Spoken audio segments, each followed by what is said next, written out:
Hello everyone, I am Stevie at Otago Prattville Public Library with another edition of All Booked Up. Today's title is Where the Crawdads Sing. It is by Delia Owens. It's a classic coming of age story. It is beautifully written. It really tugged on my heart. It was released in 2018 and has remained very popular, so we have quite a few copies if you'd like to swing by and check one out. This book takes place in the 1950s. The main character is a sweet little girl named Kaya. She's known around town as the Marsh Girl because her family does live in a shack along the marshlands. She doesn't have shoes. She barely has clothes that fit. She just runs around wild and free. Her family does live in poverty. She has a mom and a dad and quite a few older siblings. They really live off the land and don't go into town much. They are not well received in town. When Kaya is 6, and the book kind of opens with this, her mother leaves home and never comes back. Her father is alcoholic and he is sometimes kind of raging and a bit abusive.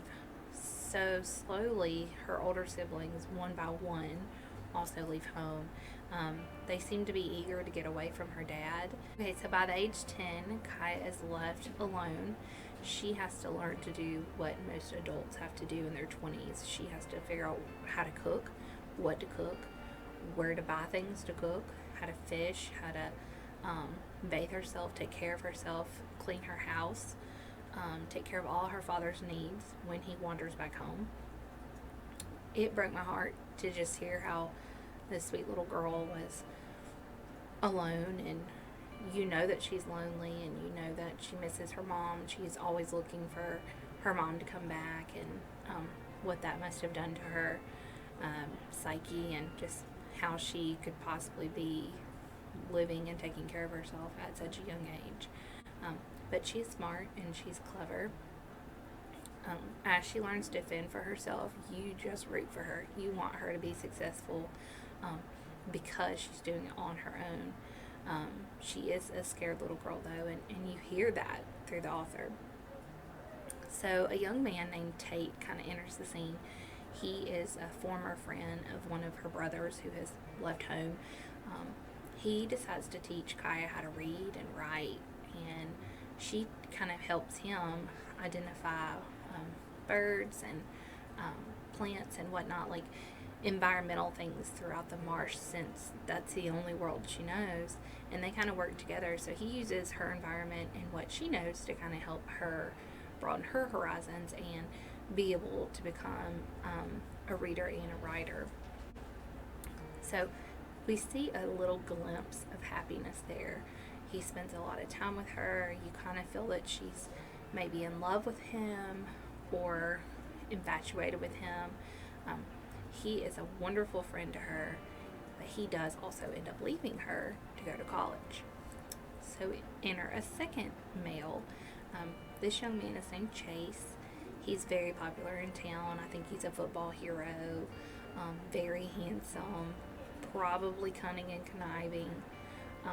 He begins to use Kaya in a different way, just mostly for her body, telling her he loves her, but he will not introduce her to his friends in town or even acknowledge her presence when she walks up to him in town. And later she learns that he is engaged to a popular girl in town, and he ends up marrying that girl.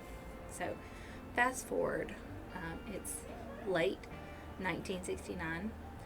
Chase, the cunning football player, he's found dead, and the locals sort of suspect the Marsh Girl because they know that they had some type of affair a long time ago. The story takes off from there. It really makes you question, could Kaya kill someone? Is she capable of that? You've seen her as such an innocent heart for so long that flipping the script, Miss Owens just really makes you question who you know Kaya to be. I won't give away the ending. It is wonderful. Like I said earlier, it is so popular, and when you read it, you'll figure out why. There were little tiny tidbits of goodness throughout the story. There's an older couple that you meet. and they buy fish from Kaya as she's on her own and trying to care for herself and when her father's around. They trade her for shoes and some necessities. When she does go into town to buy things at the store, the cashier gives her too much change back. Just little things where you see people in the community who maybe they don't know her and they don't understand her, but they see that she is alone, and it was just sweet to see a little bit of good in the world. We also have a lot of similar titles. The first one is This Tender Land by William Kent Kruger. The Four Winds by Kristen Hanna. I've read both of those. They are also wonderful, kind of living off the land, coming of age, pull on your heartstring kind of books. So if you like this one, you're most likely going to like those as well. Anyways, thank you.